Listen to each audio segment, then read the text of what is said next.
Hello students, I'm Pinky Sivas. Today I'm here to explain chapter number 2, Civics 10th Standard. Name of the chapter is Federalism. Students, in the previous chapter we noted that vertical division of power sharing, different level of the government is one of the major form of power sharing in modern democracies. इसके पिछले chapter में जो आपका first chapter है उसमें हम पढ़ चुके हैं, हमने वर्टिकल डिवीज़न देखा था पावर शेयरिंग का कि जो गवर्नमेंट होता है, गवर्नमेंट की अलग अलग लेवल पर जो भी अलग अलग तरीके की सरकारें होती हैं उनके बीच में पावर शेयरिंग, आज की जो मॉडर्न डेमोक्रेसीज है उनमें किस तरीके की पावर शेयरिंग होती है। वर्टिकल भी देखा था, हॉरिजॉन्टल भी देखा था। इन दिस चैप्टर, इस चैप्टर में हम फोकस करेंगे पावर शेयरिंग जो है किस तरीके से किया जाता है। It is most commonly referred as federalism. इसको हम फेडरलिज्म कहते हैं। फेडरलिज्म का हिंदी में मतलब होता है संघीय, means government at different levels. We begin by describing, यहाँ सबसे पहले हम फेडरलिज्म को एक्सप्लेन करेंगे क्या होता है फेडरलिज्म। बाकी का जो चैप्टर है वो उसमें हम फोकस करेंगे कि ये फेडरलिज्म जो है इंडिया में, जो संघीय सरकार है वो किस तरीके से काम करती है।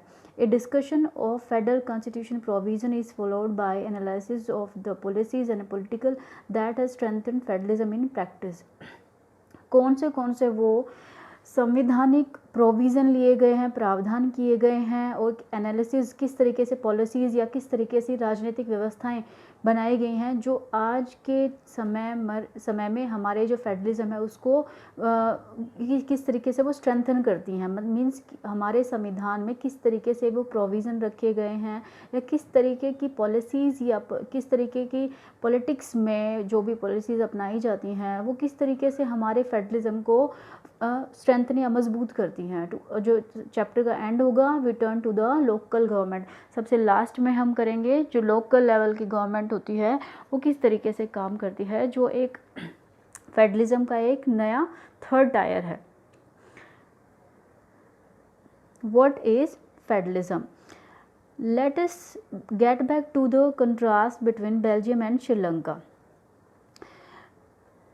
हम इसके पहले चैप्टर में हम श्रीलंका और बेल्जियम के बारे में हम पढ़ चुके हैं। हमने देखा था इसके प्रीवियस चैप्टर में, आपको याद आएगा कि देयर वर की changes made in the constitution of Belgium, कि बेल्जियम का जो संविधान था उसके अंदर उन्होंने काफ़ी मजबूत चेंजेस किए थे।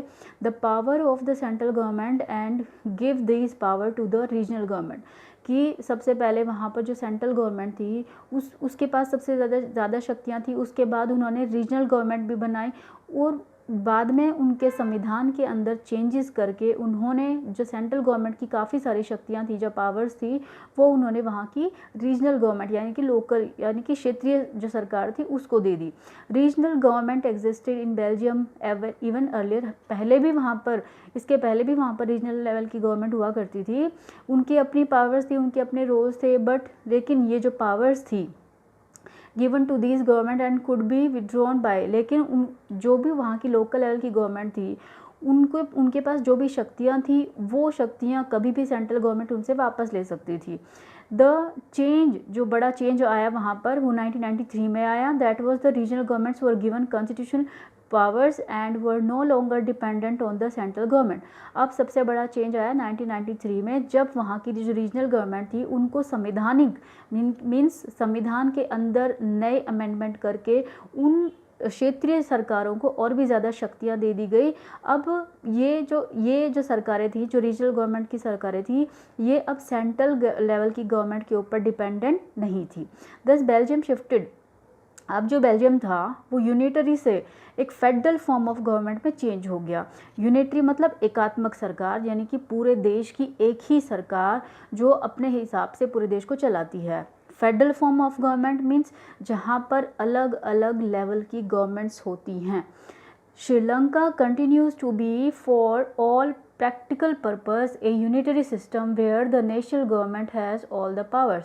श्रीलंका जो था वहाँ पर प्रैक्टिकल पर्पस से वहाँ एक यूनिटरी सिस्टम के रूप में काम कर रहा था, जहाँ पर पूरे देश के लिए एक ही सरकार थी जिसके पास सारी शक्तियाँ थी. जो तमिल स्पीकर थे श्रीलंका में, Tamil leaders want Sri Lanka to become a federal system, क्योंकि तमिलियंस जो थे उनको ही सबसे ज़्यादा प्रॉब्लम हो रही थी सिन्हालास लोगों से, जिनके हाथों में सारी पावर्स थी. तमिल लीडर क्या चाहते थे कि वहाँ पर भी क्या बन जाए, एक फेडरल सिस्टम बने. So here the question starts, what do you mean by federalism, what are the key features of federalism. यहाँ पर आप सिर्फ उसका मीनिंग समझोगे, उसके फीचर्स जो हैं वो नेक्स्ट पेज पर आपको दिखेंगे. फेडरलिज्म जो है वो एक सिस्टम है गवर्नमेंट का, which the power is divided between the central authority and the various constituent units of the country. You can underline, यहाँ पर आपको फेडरलिज्म का पूरा मीनिंग बताया गया है. फेडरलिज्म एक सरकार का इस तरीका का सिस्टम है जहाँ पर पावर को, पूरी शक्तियों को डिवाइड किया जाता है सेंट्रल अथॉरिटी के बीच में और जो अलग अलग संवैधानिक यूनिट्स बनाई जाती हैं उनके बीच में. यूजुअली ये फेडरलिज्म हैज़ 2 लेवल. नॉर्मली देखा जाता है कि जो फेडरेशंस होती हैं उनके पास 2 लेवल की गवर्नमेंट्स होती हैं. एक जो होती है पूरे देश के लिए, एंटायर कंट्री के लिए, एंड जो कि and usually responsible for a few subjects of common national interest, और जो कि जवाबदार होती है कुछ ऐसे विषयों के ऊपर जो पूरे देश के राष्ट्र के हितों के लिए काम में आते हैं.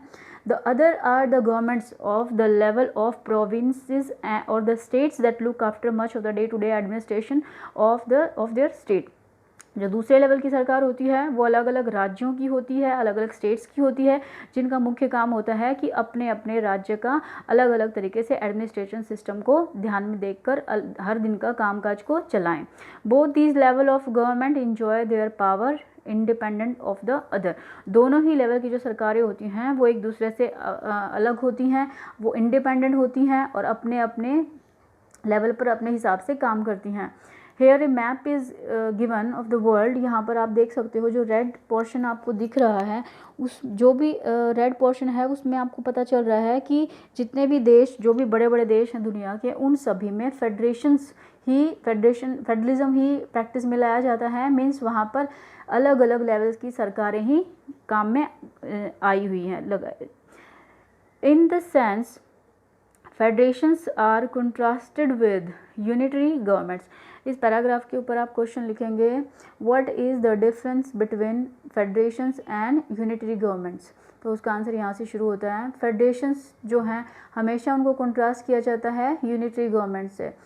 अंडर, पहले बात तो क्लियर है, फेडरेशंस जो होती हैं, फेडरलिज्म जो होता है, it means government eight more than 2 levels.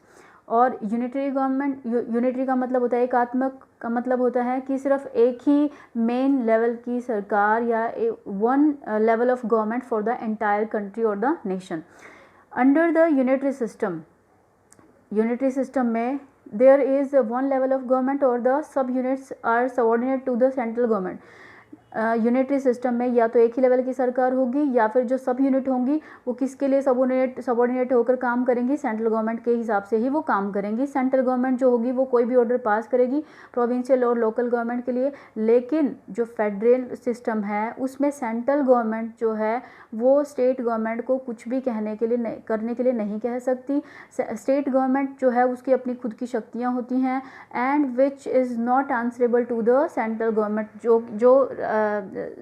जो प्रोविंशियल गवर्नमेंट होगी या स्टेट गवर्नमेंट जो होगी वो जवाबदार नहीं होगी सेंट्रल गवर्नमेंट के लिए, क्योंकि वो इंडिपेंडेंट है. Both these government are separately answerable to the people. दोनों ही अलग अलग तरीके से जवाबदार होती हैं, आंसरेबल होती हैं लोगों के लिए. तो ये था comparison between federations and unitary governments. Now here are the key features of federalism. क्या क्या है की फीचर, ये इस चैप्टर का सबसे इम्पॉर्टेंट क्वेश्चन है. It would be of 5 mark question. So try to understand the given key features of federalism. सबसे पहले फेडरलिज्म की मेन की फीचर है कि यहाँ पर 2 लेवल से भी ज़्यादा की गवर्नमेंट हो सकती हैं, जैसे कि इंडिया में है 3 टियर्स ऑफ गवर्नमेंट है यहाँ पर. सेंट्रल लेवल, फिर स्टेट लेवल, फिर लास्ट है local level. different tiers of government govern the same citizen, but each there has own jurisdiction in specific matters of legislation, taxation and administration. अलग अलग level की जो सरकारें हैं, अलग अलग टीयर्स की जो गवर्नमेंट हैं, वो सभी एक ही देश के लोगों के लिए काम करती हैं, लेकिन हर एक जो टीयर है उसका अपना खुद का ज्यूरिडिक्शन है. ज्यूरिडिक्शन का मतलब होता है कि the area over which someone has legal authority. एक एरिया, अब ये एरिया डिफाइन किया जा सकता है टर्म्स ऑफ जोग्राफिकल बाउंड्रीज में भी, या फिर कुछ स्पेसिफिक सब्जेक्ट्स के ऊपर भी, कि भाई ये सब्जेक्ट के ऊपर आपको अधिकार है, आप अपने काम कर सकते हो, फैसले ले सकते हो, आप अपने रूल्स रेगुलेशन बना सकते हो. हर एक लेवल की जो गवर्नमेंट है, तीनों ही, जैसे कि फॉर एग्जांपल इंडिया में सेंट्रल लेवल की, फिर स्टेट लेवल की और फिर लोकल लेवल की गवर्नमेंट्स हैं, तो इन तीनों के अपने खुद के ज्यूरिडिक्शन हैं. अलग अलग एरिया के ऊपर वो काम कर सकती हैं. उनके अलग अलग लेजिस्लेशन है, मतलब कानून बनाने वाली बॉडी है उनकी. टैक्सेशन के एरिया अलग अलग हैं और अलग अलग एरिया के ऊपर ही वो एडमिनिस्ट्रेशन काम करती हैं. The jurisdictions of the respective levels of tiers of government are specified in the constitution, so the existence and authority of each tier of government is constitutionally guaranteed. ये जो jurisdiction है respective level of tiers of government, ये अब किस area के ऊपर किस सरकार को क्या काम करना है या उनकी कितनी पावर है, वो क्या कर सकती हैं, ये सारी बातें कहाँ पर स्पेसिफाइड की गई हैं, हमारे संविधान में. इसीलिए ये जो एग्जिस्टेंस है अथॉरिटी का हर एक टीयर गवर्नमेंट का, ये हमारे संविधान के द्वारा ही गारंटीड किया गया है. मीन्स संविधान में ये सारी बातें मेंशन की गई हैं. नेक्स्ट फीचर है fourth, the fundamental provision of constitution cannot be unilaterally changed by one level of government. Such changes require the consent of both level of government. ये जो फंडामेंटल प्रोविज़न हैं संविधान के, मीन्स संविधान में जो भी प्रोविज़न रखे गए हैं, अब उस प्रोविज़न को कोई भी लेवल की गवर्नमेंट अपने हिसाब से चेंज नहीं कर सकती. यूनिलेटरल का मतलब होता है एक, कि मतलब एक तो एकात्मक रूप से, मतलब कि अलग, अगर स्टेट गवर्नमेंट चाहती है कि वो एक किसी प्रोविज़न को निकाल दे तो वो अपने मनमर्जी से उस प्रोविज़न को निकाल नहीं सकते. यदि उनको उस संविधान के अंदर कुछ चेंजेस लाने हैं तो दोनों ही लेवल की जो गवर्नमेंट्स होंगी या जो दोनों ही टीयर हैं गवर्नमेंट के, उनको साथ में बैठना पड़ेगा और आपसी कंसेंट के आधार पर उसको चेंज किया जा सकता है. मीन्स संविधान को कोई भी एक अपने मनमर्जी से चेंज नहीं कर सकता. संविधान के जो भी प्रोविज़न है उनको चेंज करने के लिए दोनों की म्यूचुअल अंडरस्टैंडिंग होनी चाहिए. उसके बाद है courts have the power to interpret the constitution and the powers of different level of government. अब courts have the power to interpret का मतलब होता है किसी बात का मीनिंग समझाना.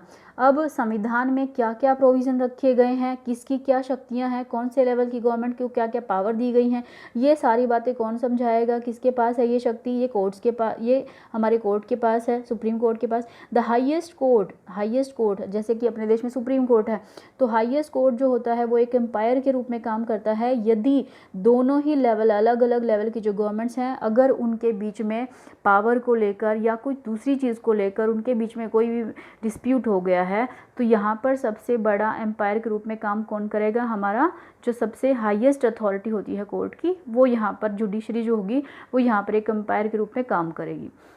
नेक्स्ट है sources of revenue for each level. अब ये रेवेन्यू का मतलब होता है राजस्व. मीन्स कि जो भी टैक्सेशन या जो भी पैसा जहाँ से आता है, जो भी टैक्स वगैरह कलेक्शन होता है, जिस पैसे के सहारे अलग अलग लेवल की जो गवर्नमेंट्स होती हैं वो चलती हैं.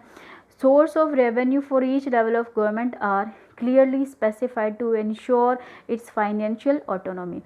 अब कौन से लेवल की जो गवर्नमेंट होगी उसका पैसा कहाँ से आएगा, वो जो सोर्स होंगे रेवेन्यू के वो क्लियरली स्पेसिफाई किए जाते हैं, ताकि हर एक जो लेवल है गवर्नमेंट का वो अपने हिसाब से फाइनेंशियल इंडिपेंडेंट रहे या उसको पैसे के लिए दूसरे की तरफ देखना ना पड़े. तो ये सारी चीज़ें पहले से स्पेसिफाई की जाती हैं. ये जितने भी फीचर्स आप पढ़ रहे हो, ये सारी जो फीचर्स हैं फेडरलिज्म की, ये सिर्फ इंडिया के लिए ही नहीं, ये जितनी भी जहाँ पर भी फेडरलिज्म प्रैक्टिस होता है ये उसकी मेन फीचर्स हैं। द फेडरल नेक्स्ट जो 7th फीचर है, the federal system thus has dual objectives. Here above this 7th feature you should write the question, this what are the dual objectives of federal system। तो क्या objective होता है, क्यों federal system को adopt किया जाता है, मीन्स क्या ऑब्जेक्टिव रखा जाता है जिन भी देशों में यदि फेडरल सिस्टम ऑफ गवर्नमेंट है तो वहाँ पर क्यों, उसके ऑब्जेक्टिव क्या हैं। तो उसके लिए है, इसके दोहरे ऑब्जेक्टिव होते हैं। First, to safeguard and promote unity of the country. सबसे पहला देश की यूनिटी को बचाए रखना, उसको प्रमोट करना, while at the same time accommodate, उसके साथ साथ जो रीजनल डाइवर्सिटी हैं, जो भी क्षेत्रीय विभिन्नताएं हैं, जैसे अपना देश है, सभी राज्य अलग अलग हैं in terms of their culture, in terms of their language, तो उन रीजनल डाइवर्सिटी को अकोमोडेट करना। देयरफॉर 2 एस्पेक्ट आर क्रूशियल, इसीलिए जो 2 एस्पेक्ट हैं वो बहुत इंपॉर्टेंट हैं। The institutions and the practice of federalism, the government at different level should agree। दोनों ही जो लेवल की सरकारें होती हैं वो कुछ बेसिक रूल, जो पावर शेयरिंग के जो बेसिक रूल हैं उनके ऊपर दोनों ही लेवल की सरकारों को एग्री होना चाहिए, सहमत होना चाहिए। दे शुड ऑल्सो ट्रस्ट, उन दोनों को एक दूसरे के ऊपर विश्वास करना चाहिए कि वो दोनों ही अपने पार्ट का, ये जो समझौता है उसमें जो उनका पार्ट है उसके ऊपर वो ईमानदारी से रहेंगे और उसका पालन करेंगे नियमों का। And ideal federal system has both aspect, एक जो आदर्श फेडरल सिस्टम होता है उसके दोनों पहलू होते हैं, एक तो म्यूचुअल ट्रस्ट, एक दूसरे के ऊपर समझौता, एक दूसरे के ऊपर ट्रस्ट करना, विश्वास करना, और एक समझौता साथ में रहने का। तो यहाँ पर एक छोटा सा 1 मार्क का क्वेश्चन ये भी है कि एक आइडियल फेडरल सिस्टम जो होता है उसके क्या एस्पेक्ट होते हैं। उसके 2 एस्पेक्ट हैं, म्यूचुअल ट्रस्ट और दूसरा agreement to live together. The exact balance of power between the central and state government varies from one federation to another। अब ये तो नॉर्मल फेडरलिज्म की फीचर्स हमने पढ़ी हैं। एक सही तरीके का जो बैलेंस है पावर शेयरिंग का सेंट्रल गवर्नमेंट के और स्टेट गवर्नमेंट के बीच में, वो डिपेंड करता है एक फेडरेशन से दूसरे, मतलब कि जिस देश में, अगर किसी भी देश में अगर फेडरलिज्म को फॉलो किया जा रहा है, प्रैक्टिस किया जा रहा है, उस देश का बैकग्राउंड क्या रहा है, किन टर्म्स पर क्या क्या शर्तें रही थी जब उस देश के अंदर फेडरलिज्म या डेमोक्रेसी लाई गई थी, फेडरलिज्म को अपनाया गया था। This balance depend mainly on the, ये जो बैलेंस है ये डिपेंड करता है mainly historical context in which the federation was formed. सबसे पहला तो उस देश की हिस्टोरिकल बैकग्राउंड क्या रहा है, किन टर्म्स में उस देश के अंदर इस फेडरलिज्म को फॉलो किया गया है। There are 2 kinds of routes, 2 तरीके हैं जिसके द्वारा हम फेडरलिज्म को फेडरेशन को फॉर्म किया जाता है। फर्स्ट है, the first route involves independent states coming together. सबसे पहला जो रास्ता है फेडरलिज्म को पाने का, उसको फॉलो करने का, कि जब अलग अलग इंडिपेंडेंट स्टेट्स साथ में आकर एक बिगर यूनिट बनाते हैं, so that bye pooling sovereignty and retaining identity, अपनी संप्रभुता को बनाते हुए, अपनी पहचान को रिटेन करते हुए, they can increase their security, वो अपनी सिक्योरिटी मतलब अपनी पहचान भी उनकी ऐसे उनकी अलग से पहचान भी बनी रहती है, उनकी संप्रभुता भी बनी रहती है, लेकिन उनकी सिक्योरिटी इंक्रीज़ हो जाती है। वो एक जब छोटे छोटे अलग अलग देश साथ में आके एक बड़े नेशन को फॉर्म करते हैं, इस टाइप की जो फेडरेशन होती है उसको कहते हैं कमिंग टुगेदर फेडरेशन। जैसे इसका एग्जांपल है यूएसए है, स्विट्ज़रलैंड है, ऑस्ट्रेलिया है। इन दिस फर्स्ट, ये जो फर्स्ट कैटेगरी है फेडरेशंस की, all the constituent states usually have equal power, are strong vis-a-vis the federal government। इस तरीके की जो ये फर्स्ट कैटेगरी की जो फेडरेशंस हैं, इसमें जितने भी ये कॉन्स्टिट्यूएंट स्टेट्स आते हैं, जो भी ये संवैधानिक राज्य साथ में आते हैं, इन सभी राज्यों की जो पावर्स होती है वो सेम होती है और इक्वल होती है अगर हम इसको फेडरल गवर्नमेंट के साथ कंपेयर करें। The second route is where a large country decide. दूसरा जो रास्ता है फेडरेशन को पाने का वो है decide to divide its power. जब ये ज़्यादातर बड़े देशों में इसको फॉलो किया जाता है, जैसे अपने देश में है, डिसाइड, जहाँ पर एक बड़ा देश ये डिसाइड करता है अपनी पावर को between the constituent states and national government, अपने राज्यों के बीच में और नेशनल गवर्नमेंट के बीच में डिवाइड कर देता है अपनी पावर्स को। India, Spain, Belgium are the example of this kind and name of this path is holding together federation. In the second category, ये जो होल्डिंग टुगेदर फेडरेशन है, इसमें जो सेंट्रल गवर्नमेंट है वो ज़्यादा पावरफुल होती है राज्यों के मुकाबले। Very often different constituent units of the federations have unequal power. Some units are granted special powers. अब इसमें क्या है, इस सेकंड कैटेगरी में जो सेंट्रल गवर्नमेंट है उसके पास ज़्यादा पावर्स होती हैं राज्यों के मुकाबले, और कई बार ये भी देखा जाता है कि कुछ राज्यों को या कुछ कॉन्स्टिट्यूंट यूनिट्स को फेडरेशन में ज़्यादा पावर्स दी जाती हैं। Units are granted special power, जैसे हमारे नॉर्थ ईस्टर्न स्टेट्स हैं उनको उनके लिए कुछ अलग से प्रावधान रखे गए हैं सिक्योरिटी के पर्पज़ से।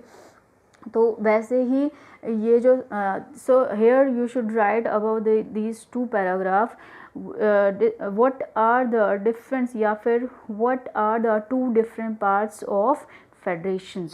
So that's it in this video.